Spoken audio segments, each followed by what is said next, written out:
there, mompreneur. I am Alexandra Herbushka. I am your host of the Money Motherhood Manifestation podcast. I'm excited that you're spending your time with me here. Okay, this episode is going to be a little triggering. It's going to give you some ahas. It might be something that you've never even heard of, and you might leave here going, WTF, Alexandra? Like, why'd you have to bring this up? With that being said, we are going to get into how-tos, some tactics, ways to work with this in other episodes, also in other courses that I have. So let me just get going here. You're like, what are we talking about?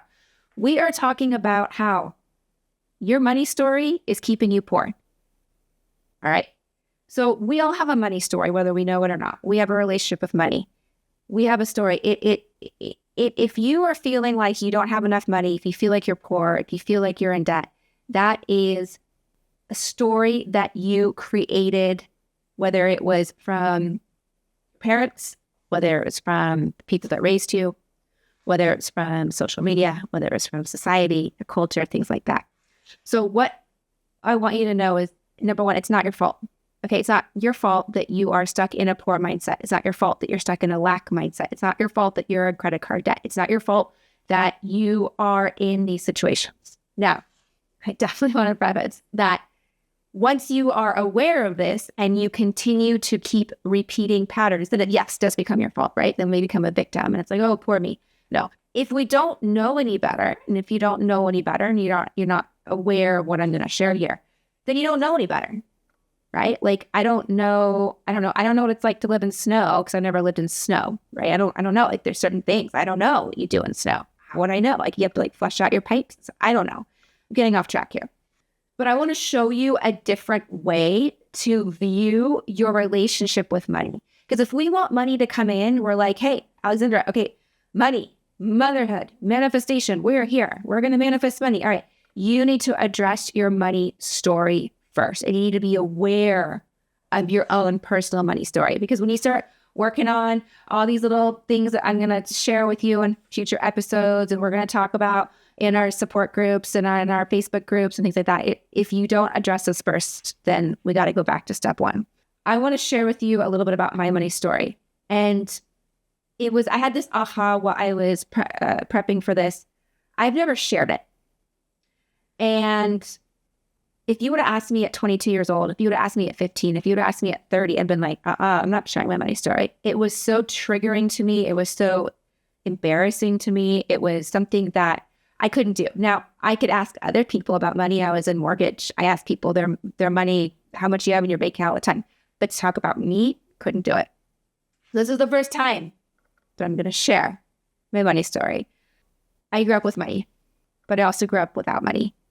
I grew up with having really anything money could buy. Beautiful home, new cars. We had multiple planes. We first class type of trips. And a stay-at-home mom. My father was in commercial real estate. He owned many businesses. He owned pizza parlors, car washes, truck stops, all sorts of things, right? We had money. My grandparents were rich. They were rich farmers, wealthy farmers. You could even say this is, and when I say when I was young, this was up to the age of 7. You could say that we were a high-profile family. Everybody knew who we were. It was like, well, that's Alexandra, Alexandra Herbushka, like the Herbushkas. They would know who we are. At some point in my childhood, that shifted. It wasn't overnight. It was a slow bleed. My family moved to California, moved to La Jolla, California, very, very wealthy area in California. And we went from having, the private plane experience to living in an apartment. It's a big difference. We went from country clubs to definitely not country clubs, right? We went to being able to shop and do what you want to. Well, Alexandra, this has to be purchased on sale. I was in private school. And when you're in private school, you're with a lot of rich people. That's what it is. It's people that can afford a large tuition to send their kids to school. So that's what I was surrounded with. That's all I knew. That was my lifestyle. That's all I knew. And all of a sudden you go to living in an apartment. That's a shock, right? All of a sudden you go from the kid that is paying for private school to being on financial aid. Talk about an ego boost, or ego not boost, a shot through your ego. It was humiliating. It was embarrassing. It was, well, what do you mean? What do you mean we're on financially? What do you mean we can't go to Hawaii? What do you mean we can't travel? What do you mean we don't have a plane anymore? What do you mean? Da, da, da, da, da, da. What do you mean I have to show up in one of the oldest cars? What do you mean I don't get a car at 16? What do you mean that we have a hand-me-down car from my mother's great aunt that was from, I don't know, the 1980s? What do you mean? Right? This situation is what shaped my money story. Now, you may be listening to this, you're like, Alexandra, this was not my story at all. I don't even know, I don't even have the desire to fly private. I don't even know what that lifestyle is like. That doesn't even resonate with me. You may be sitting here going, Alexandra, no. My money story was I came from a middle-class family, 2 working parents, can't leave the lights on in your house because that's the ultimate sin because we have an extra electricity bill and we need to watch the water when we shower and we should share this and share that, and you get 1 can of Coke or 1 liter of Coke a week. You can't have abundance of Coca-Cola. You know what I mean? Every family has their own situation, and they all shape us. So what happened in my life, in my childhood, in my adolescence, and the growing up, was we went from money wasn't an issue to restriction, to the lack, to we don't have enough, to how will we pay our bills next month? I was in we don't have Disney Channel anymore because we can't afford it. We went to restrict, lack. I don't have enough. There is no money. Money is hard to make. Money is hard to come by. Money is the root of all evil. Money is what makes you happy. We don't have money. Money is what, right? We went to that. I explained, I went from a beautiful home to an apartment. I went to having the IRS show up at my doorstep, asking for payments. That I was a little girl when I answered the door. I was like, I don't know, 15. I was probably like 12. Now, you wouldn't have a 12-year-old answer the door, but I answered the door and I'm like, I don't know what the IRS was. And when I told my parents, that was a difficult conversation. And then having the electricity shut off at your house. Like, what do you mean the electricity shut off? Well, couldn't afford it. Right? That environment of the restrictive mindset is what shaped me, right? So when I moved out and started my own life and started my own career, went to college, and got into corporate America and the whole thing, I unknowingly was starting out in a deficit, an energetic deficit. Now, I showed up with like, hey, I'm Alexandra. I just graduated college and corporate America, and I look cute. I have my outfit and all that. But I was showing up with, well, there's not going to be enough. And work is hard. And it's hard to make money. And it's hard to make a living. And there's never enough money. And there's not going to be enough money. And I got in the mindset of, oh, there's more month than money, right? I'd run out of money at the end of the month. I got myself into debt at 25. Had to move home.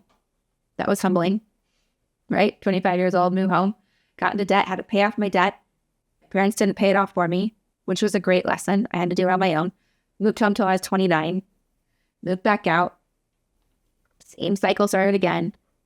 And what I want us all to realize and what I want you to realize or for me to share here is I got to a point where I realized, okay, it's not my boss's fault.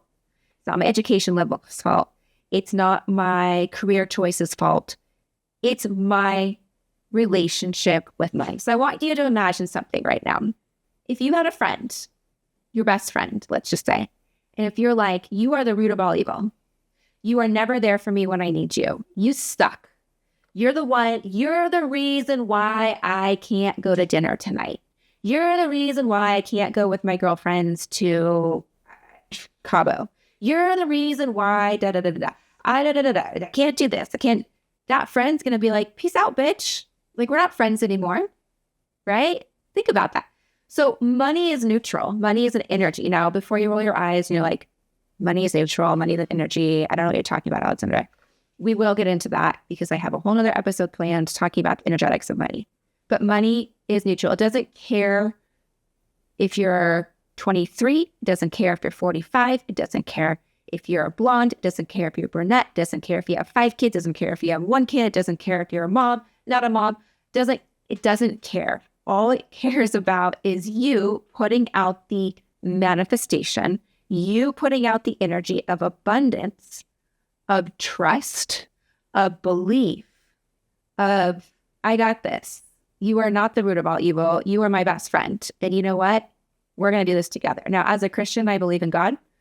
You may believe in the universe, whatever. But one of the things that we will work on, one of the things that we will talk about is giving up the idea of, I got to do this on my own. I got to work harder. Let's work harder, Alexander. Just put my head down, work harder. That's one of my biggest pet peeves is when I hear, oh, just work harder. Or, oh, I got here because I worked hard. That's bullshit. Because if that was true about money, if it was working hard, I'll tell you what, my gardeners work pretty effing hard, okay? I have an acre of land. It is 118 degrees here in Las Vegas. They work pretty hard. And you know what? They're not millionaires. You have teachers. They're working really hard, specifically in the public school system. They're not millionaires. You have people that are working 3 jobs to keep electricity on and to put food on the table. They're working really hard. They're not millionaires. You have MTS workers that work really hard. You have janitors that work really hard, right? I would say a nurse works almost harder than a doctor, but the doctor's making more money, right? So why is that? It's the energetics and it's the relationship and it's asking for support and it's putting the belief in it that there will always be enough, that it will always arrive, that it will be there. Now, again, I mentioned earlier, and I got off track on my biggest pet peeve when people say you just have to work harder. Just put your head down, work harder. I was doing that in my 20s and my 30s, and I got burnt out, right? Like my body was burnt out. I got hypothyroidism because I was like autoimmune disease because I was burnt out. I was working harder. Anyways, it's about asking for support, asking for belief, praying to God, universe. It's like, hey, be my co-creator here. Help me out. Help me get through this. Help me learn. Help me address my beliefs. Help me learn my money story. Help me rewire my beliefs. All right, we are going to get into that in a whole nother episode. I also have a free course for you to look at. I will have it linked for you below to look at about some money tips for rewiring, all that. I'm excited. I'm so excited. I'm so passionate about this. This is something that we will talk about in our I guess we call it homework. I don't know. Homework isn't the best word. I should come up with another word. If you have one, let me know in the notes because I would love to know what to call this. But in our Facebook group, it's Digital Marketing Success Secrets from Entrepreneurs. It is where we focus on empowering you to build the knowledge, the tools, to build a profitable online business, nurture your millionaire mindset, and enjoy the balances of the work, life, family balance. All right. So I'm going to leave you with one thing right here before we go. What triggered you? What triggered you right here about the money story? Who do you need to forgive? Do you need to forgive yourself? Do you need to forgive, maybe it's your mom, maybe it's your dad, maybe it's your grandpa, maybe it's a story you heard. You need to forgive somebody. That's step 1 to rewiring your belief system and getting your money story understood so we can open that vortex, we can unkink the money hose, we can have the money start pouring in and just believing in miracles every single day and believing that like, hey, I just wake up to thousands of dollars every day. Like that's what I work on every night. I'm going to wake up to thousands of dollars tomorrow. That's my goal. That's what I work on. So anyway, let's work on our money story. I can't wait to work on it with you. I will see you in the next episode. I am humbled and grateful that you spent the last couple minutes with me. I will see you soon. Bye. Hey there. Okay, don't go away. I have a free gift for you. So if you are like me when you started manifestation and you're like, what is the best way for me personally to go about manifesting my dreams, my goals, and things like that? So I created a free quiz that will help you determine your manifestor type, okay? And here's the best part about it, is this free resource will give specific manifestation practice tools for you that you can start using every single day. And plus, there's a bonus, is you get 30 days worth of journal prompts for your specific manifestation type. So I have it for you below. Go check it out. It's free. The quiz is fun. It's in the description. Go take your quiz.